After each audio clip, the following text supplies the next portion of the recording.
Mario Kart. And I'm not talking Double Dash. Well, technically, I'm not even talking Mario Kart. I'm talking MariKart, or, as it's known, StreetKart. This is the most hated activity by locals and internationals alike. It's annoying, it's loud, it's smelly, it's unsightly, and it's one of the rare issues that international people living in Japan and native Japanese people can agree on.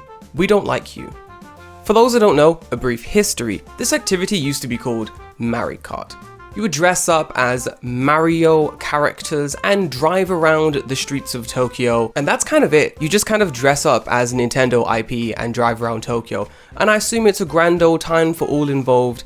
I've never looked into why people would like to do this. It sounds like an extremely irresponsible way to spend a holiday, but to each their own. Everyone lived in peace and harmony, and by everyone I mean those who want to drive the carts and the people that own the carts. That is until Nintendo heard about the carts. Nintendo was not happy. You're using Mario IP, driving around Tokyo, creating a massive issue for the company and for also the local residents. So the Nintendo ban hammer came down. The strongest ban hammer Nintendo owned, an actual lawsuit with backing, and after a successful legal whipping, MariKart went to StreetKart. No more Nintendo IP, no affiliation to Mario Kart, the game, the characters, or anything about Mario. They even had to release a little statement on their website that you can still see today, and it reads, "Warning, StreetKart is a healthy, adventurous recreational service that provides our customers the opportunity to ride our custom go-kart on the street. StreetKart is in no way a reflection of Nintendo, the game Mario Kart, and we do not provide rental costumes of Mario series. StreetKart is a very exciting, once-in-a-lifetime experience tour you can enjoy in the streets of Japan. Safety is our top priority. We wish our customers to respect the safety of yourself and others while having fun. Thank you. By using this site, you agree..." What the fuck? "By using this site, you agree to our privacy policy and our terms of use." That was really badly written. But let's look into it, because they said safety is their main concern. Is it? In 2018, StreetKart was ranked one of the best activities to do while in Tokyo on TripAdvisor. Along the same time, police recorded no less than 50 accidents in an 11-month period. Of these incidents, 43 of them involved the go-karts, and one of them was a foreigner who had rented a car and hit a cyclist. A classic hit and run. That was back in 2018. Looking to 2023, the complaints haven't died down, and the incidents have not died down. In 2023, police recorded over 100 complaints about the go-karts. These go-karts are unsightly to say the least, and a hindrance to local businesses to say the most. A piece of anecdotal evidence, but someone I know owns a cafe near Asakusa.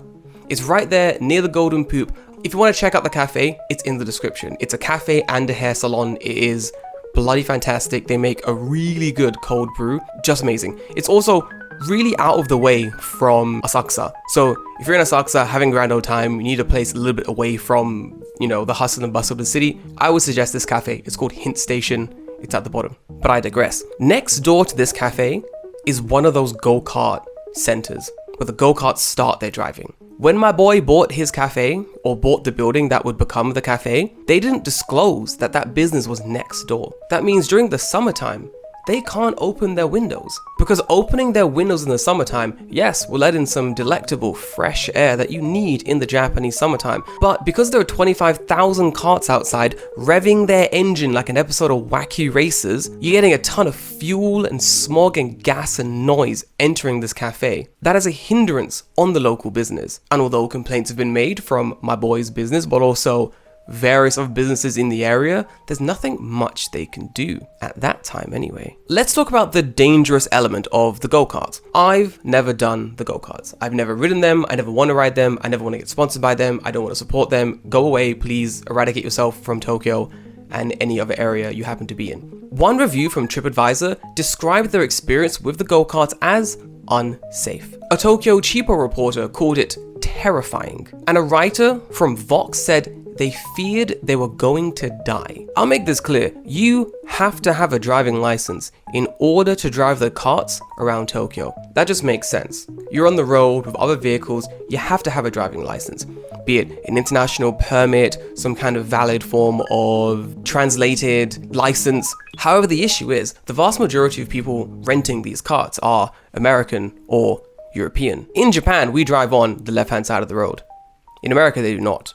In parts of Europe, they do not. Getting your international license or coming over to Japan with your domestic license, translated with some kind of like valid form of, I don't know, form or whatever you need, you don't have to do any sort of kind of practice or training to then get in a car and start driving around Tokyo. And even if you do, it's not being confirmed.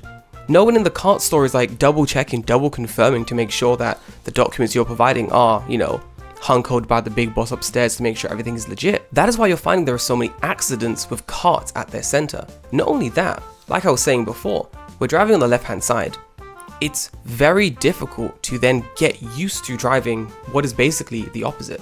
It's like riding with your left hand. It's going to feel weird and awkward. You're very low to the ground. You're in a go-kart, you're not in a car. Dust, bugs, smog, gas. You're driving in a big line of cars. There's going to be lots of petrol and stones and stuff flicking at you as you're driving. These aren't the best conditions for driving, especially driving in an insanely busy city like Tokyo. Let's look at 2024, the 25th incident of that year. A go-kart crashes into a car in the Minato ward of Tokyo. Of course, the police investigate the accident and find that the go-kart was rented from a store out of Ota City. Fair enough, no harm, no foul, right? Accidents happen, yeah? The driver didn't have a valid international driving permit. They were not legally allowed to be driving on the roads of Japan. How did that slip through? It's like the one thing you have to check when renting out vehicles in Japan. And a go-kart, that's a vehicle. The company said, no, we checked. We checked to make sure that the driver was holding an international permit. However, they didn't check if the permit was valid. So it's the same as you not checking at all. It's the equivalent of how when you buy alcohol in Japan and you go to the convenience store, a little thing pops up and it says, hey, can you legally drink? And you just press OK. And the job is done. Sometimes they press it for you. They'll lean over and just hit the button for you. That's the equivalent of what the company did in 2024. They just went, yeah, good enough. What are we doing? What is this? Stupid. For some reason in Japan, it's hard to outright just ban things from the get-go. You gotta create a whole bunch of bureaucracy to show that, look, the company's not following the rules, we can now officially get rid of them.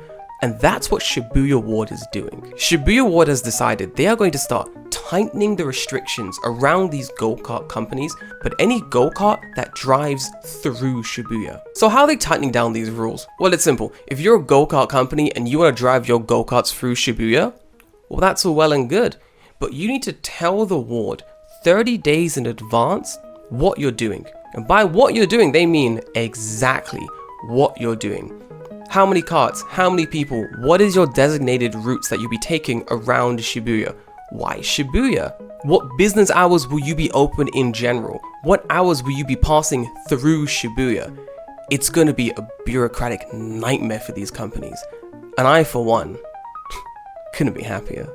It's a great idea. Shibuya Ward also said you have to hold meetings with local residents to discuss why you think your business is going to help the local economy, and then also to hear out complaints that the local people are going to have about your business. The locals hate this business. There is going to be a line out the door of people wanting to complain directly at the people who are running these businesses. I'm really glad to hear that Japan is using bureaucracy for good rather than for evil, as they usually always are. The one thing I don't like about this is that there's going to be no kind of financial penalty for companies that don't follow the rules, it seems, or at least at this stage they've not revealed if there'll be any financial penalties.